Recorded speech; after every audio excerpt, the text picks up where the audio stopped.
Hey guys, welcome back to the channel. My name's Neil, and it's time for a new series. Last week was the grand finale of Series 11 of Taskmaster, which means for the time being, there's no new Taskmaster for me to watch. While I'm waiting for either Season 12 or Season 9 to arrive, I need something to fill my Fridays with. And I want to stay on the British side of things, and I want to stay on the British comedy side of things, and it seems the Venn diagram of Taskmaster fans is pretty much exactly the same as that of Would I Lie to You fans. It's been recommended to me over and over and over again since I started reacting to Taskmaster. I have never seen an episode of Would I Lie to You, but I'm told I'm going to see a lot of familiar faces. I've seen almost every series of Taskmaster. The only one I haven't seen is 9, which hasn't dropped on YouTube yet. So apparently a lot of old Taskmaster contestants also appear on Would I Lie to You. I understand it's a great format for playing along, but I don't really know how an episode goes. So I'm really excited to watch an episode for the very first time right now. I didn't know where to start. I was told that the format of the first couple of seasons is different from what it is now. There's 14 series in total. And I just decided to start with the newest series first, and I hope I'm not making a gross mistake by doing that. I believe every episode is kind of a standalone episode. I don't believe it's like Taskmaster where you have the same contestants all series long. So maybe I can just pick and choose some episodes from amongst the entire span of 14 series. But yeah, I'm really excited to see what the show is all about. Like I said, I don't really know much about it, so let's just jump right in and watch episode 1 of series 14 of Would I Lie to You. Good evening and welcome to Would I Lie to You, the show that separates the truth from the twaddle. We asked 100 people his name. Our survey said, Les Dennis. It's Alice Levine. So is Lee Mack always on this show? I think I've been told he is. It's Richard Osman. I remember Richard. And it's Lou Sanders. For some reason, my closed captioning was set to Turkish. And Home Truths, where our panellists read out a statement from the card in front of them. To make things harder, they've never seen the card before. They have no idea what they'll be faced with. And Richard is first tonight. Okay. Because of something I once had in my lunchbox, I was given a 7-syllable nickname. You strike me as the kind of kid that you would have had a 1-syllable nickname. What was the snap? Dairy Lee Lunchable. You remember Dairy Lee Lunchables? I do, but I think they're after your time, no offence. I am. How dare you? I'm 27. Yeah, we're not talking about feet, we're talking about years. The actual nickname was... Dairy Lee Lunchable Boy. How long did the nickname stick? Oh, I would say, I mean, it was a good 2 weeks. I don't buy it, but I presume that this is the whole purpose of the game, to figure out whether this is a true story or not. Hence, Would I Lie to You? All right, what do you reckon? I know I Alice sound like is a complete telling twat right No now, nicknames only last 2 weeks. That's what's so Yeah. devastating about a school nickname, isn't it? They really linger. The tallest kid in the school has never had a nickname, because I did say before and after, but no, nothing to do with my height. People quite liked me, Lee. It's a lie. Can't be true. Can't be true. Richard, they're saying that it's a lie. Were you telling the truth or were you telling a lie? It was a lie. Les, you're next. After an incident in a hotel room, the crew of Celebs Go Fishing wrongly believed I was having a breakdown. Celebs go fishing? I don't know, Les. One day, I had to go back to my hotel room because the next job I was doing was a TV drama. So I had to go and do a Zoom read-through. So the runner took me from the fishing in my waders back Linford Christie took you. I know Linford Christie is a runner, but they mean a PA, a production assistant. I'm on this video conference call. Right. And it gets about halfway in, and I've got my big scene. I think it's the production manager that knocked on the door ready to get me back. But I was right in the zone thinking, no, I'm just going to ignore. So she heard me go, Sean, you've been like this since we were kids, ever since that time with the lads in the garage. And I'm not putting up for it. You're a bully. You're an absolute bully, and you're nothing but a coward. I buy it. I totally buy it. Because I've worked with actors rehearsing and auditioning for other roles, and you hear weird shit from the trailers. And so she goes downstairs to call the producer and says, I think Les is having a bit of trouble because he's wandering around his room shouting to this bloke called Sean. And the producer's going, oh, not again. So many breakdowns on celebrity fishing I shows. think it's truth. But then again, I'm not Truth. really sure. I believe anything Les says. Well, that could be a weakness in Yes. our position. I would like to say that I was telling the truth. Lou, you're next. Okay. A singing coach once refused to give me lessons because he said my voice was so bad there was nothing he could do for me. I'm trying to remember what season Lou was on Taskmaster, but she was great. I think she did the whole season in a jumpsuit. What was this for? I was in a band. Yeah, What was the band? Jeff Leppard. Def Leppard? Were they a Def Leppard cover band? We did 3 of our own Jeff Leppard songs, and we did 1 Jeff Leppard song as a nod. Do you remember the titles of any of those songs? Rocking in the evening with my friend called Stevening.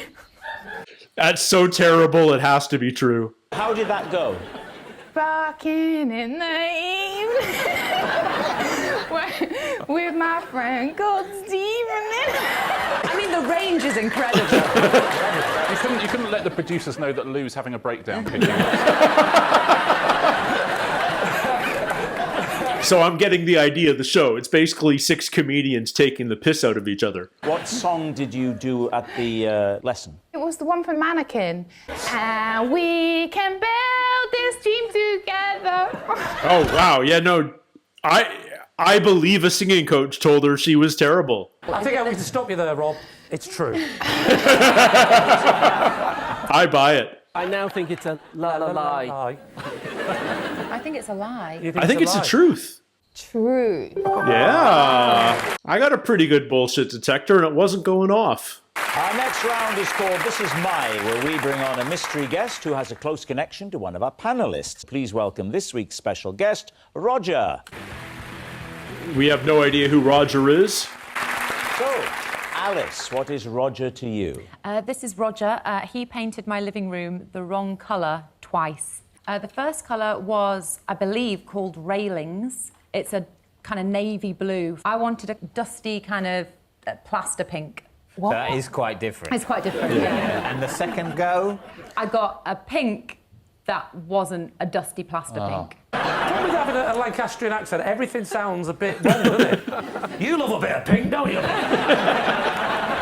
I kind of kept a lid on it, but only because Roger said he'd sort it out and was very apologetic. You should have taken the lid off. You'd have seen what he was painting. This is very interesting, Lee, that you're speculating so much about the profession of the person who you know to have been someone you spoke to about Yeah, a I didn't job. buy Lee's at all. And the bouncy castle story is insane. Oh, you just left it up? Well, because we've been doing this for about 3 years now, haven't we? It's taken forever. You've got really high ceilings. Les, how do you know Roger? This is Roger, and he once gave me a lift to Family Fortunes on the top of his bouncy castle. What? That's a messed up story. People always say to me, where'd you get those families? Well, Roger was one of the guys that used to get the families. You make it sound like he went round shopping centres with a net. Yeah, I've got to get to the studios, Yes. and the cab hasn't arrived. So Roger said, I'll tell you what, we'll go in the van. He was working on the show. Yes. But in his spare time, he used to provide coconut shies and skittle alleys and also bouncy castles for fetes and for kids' parties. So you're late for Family Fortunes. Yeah. Les is the man who finds the families, but he also has a bouncy castle company. I'm Les, that's Roger. Roger. Was that an intentional wrench in the works? He's at the hotel, and so are two of the writers and the warm-up man. We're all there with his van, with his bouncy castles. Okay. And we all get in the van. I'm the buying warm-up this man, story more. Bobby and I sat in the back, and I thought, well, the bouncy castle looks like the most comfortable place. Can I just ask, did you take your shoes and socks off? When we get to the studio, the security man doesn't come out at first, so Roger gets his bugle out. What? And goes... This seems like an overcomplicated lie, which makes me think more and more that it's the truth. And Lee, what is your relationship with Roger? This is Roger. I once made him spend 20 minutes that he didn't have looking for a dog that didn't exist. What? What was he late for? For work. And what does he do? work as? Bouncy castles. We've already been... And the taxi service to Family Fortunes. And the painting. And the musician. He's absolutely recession-proof. He's a lockkeeper. A lockkeeper, like locks that boats go through? I was having a walk, as is my right. I'm not buying Lee at all. I'm not buying Lee. The other two are equally ridiculous, but the bouncy castle is so insane. And the bugle was an unnecessary flourish that convinces me it's the truth. So the dog's now looking at me weeing against the tree, quite shocked to look, as if to say, What? how are you doing that with both feet on the ground? I can see Roger coming in. I quickly zip up. He sees me as I'm sort of appearing from around the tree. So what do? I panic and I shout, Have you seen my dog? Sheba! Sheba! I don't buy it because also, why would he keep in touch with this rather stranger? The other two would have like contact information and stuff. This guy's just a stranger to him. I'm not going to lie. His dog stays there looking at me as if to go, you liar. And he's lying right now. I'm going to go with, I think Les is telling the truth. I think Lee. You think Lee? No, I'm kidding. Was it inflated, the bouncy castle? I do believe the bouncy castle. When they were talking about painting and decorating, Roger looked very cross. He did look... And he does look like he has his cup of tea, milk, 3 sugars. And that's classic builder stuff. I think he didn't take kindly to that stereotype. Roger, would you please reveal your true identity? I'm Roger, and I took Les to Yes! Family Fortunes. Yes! Yes! I'm crushing this game. I like this game. Now that I'm bragging, it's going to go all sideways. During lockdown, I let my hair grow so long that I would occasionally tie it up in a man bun. So you're saying that it's a lie? I think I am, based on that knowledge and that knowledge alone, and not the fact that I zoomed in many times and he didn't have that haircut. Also, I had visual proof. A lie. Yeah. Tough to lie to your good friends and co-workers. I like to keep my old fingernail clippings so I can use them later on. Oh. No. What do you use them for later on? And I've forgotten to get hold of a toothpick. Oh, no.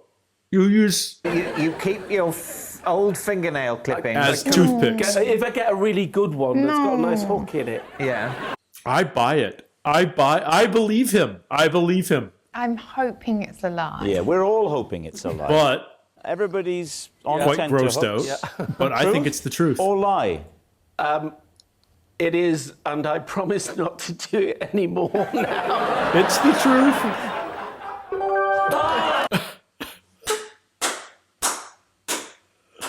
Oh, I can't believe he admitted that. How long does he keep them? It's the end of the show, and I can reveal that David's team have 2 points, Lee's team have 4 points. And that's it. Well, that's great and fun and simple and an awesome way to spend half an hour figuring out if crazy stories are real or not. I'm not sure how great my reactions are because you don't want to. You don't want to interrupt listening to these crazy stories. And I'm impressed by everyone because, well, presumably, if they're telling a lie, they're given the lie in advance or they write it themselves. I don't know. But but they're given enough time to sort of plan out the backstory and have answers ready for when they get cross-examined. But everyone does a really good job. I'm impressed. I guess that's what happens when you're a professional actor / comedian. You're used to telling lies and stories. But I like to think I've got a pretty good bullshit detector, and I see through stuff.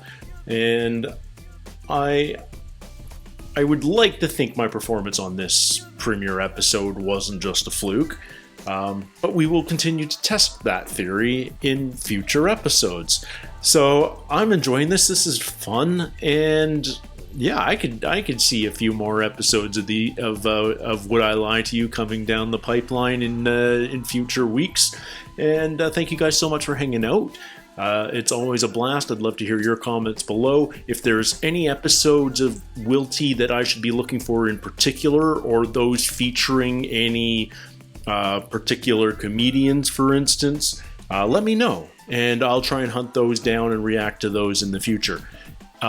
Until then, take care, stay healthy, and we'll see you soon. Cheers.